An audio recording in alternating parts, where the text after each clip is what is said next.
So over here you can see that I have this page right here, and inside of each of the item page right here you can see that I got product descriptions and care instruction and so forth right here.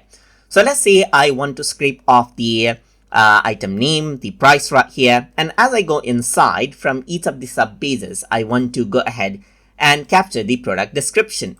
So in order to go ahead and do that, now I am in the main page, so the current page is selected right here as you can see, and if I were to go ahead and click on next now, I can go ahead and select a pagination, but I just want to scrape up the data of this page, so let me just select no pagination right here, and I'm going to create a new scraper template right here, and I'm going to say sub page, let's say for example as the template name.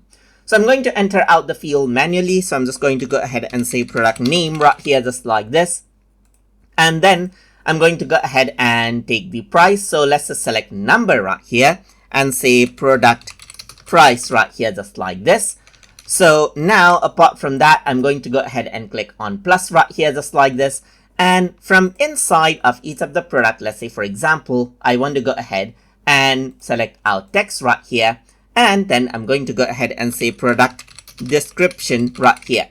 But before that I need to tell it to actually scrape off from within the sub page, so I need to add in a field over here and say URL right here just like this. I'm just going to go around and say product sub page right here just like this. So now I'm going to rearrange it out, and from each of the product sub pages now it needs to capture the product description. And as I added in the URL, you can see that scrape sub pages is now turned on. So you can go ahead right here and click on next right here just like this, and then what happens is that it scrapes off the sub pages right here. As you can see right here, it generates out the field and understands the sub page right here just like this as well. But let me just go ahead and remove out all right here just like this, because all I want are these information, and I'm going to click on save, and now you can see that product sub page is now turned on.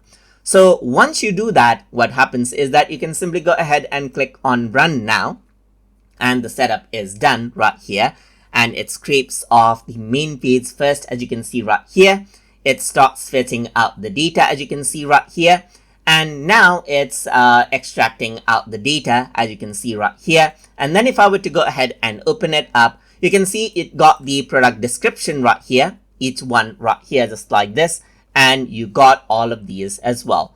But I wanted product description from the sub pages itself right here.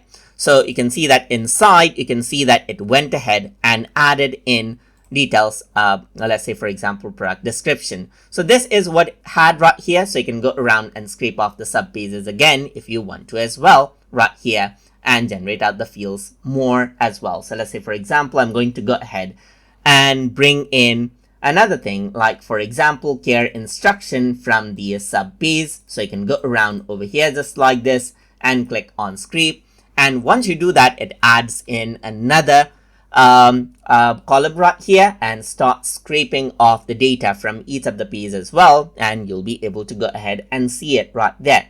So you can see it's fetching data right here, and in a while it'll go ahead and bring out all of it in detail. And now you can see more information right here just like this. So each of the care instructions are added in right here in detail from the sub pages as well. So that is basically how you can go ahead and work around with the sub page scraping inside of Thunderbit. So I hope you guys learned something as always. And as always, please like, comment, share, and subscribe.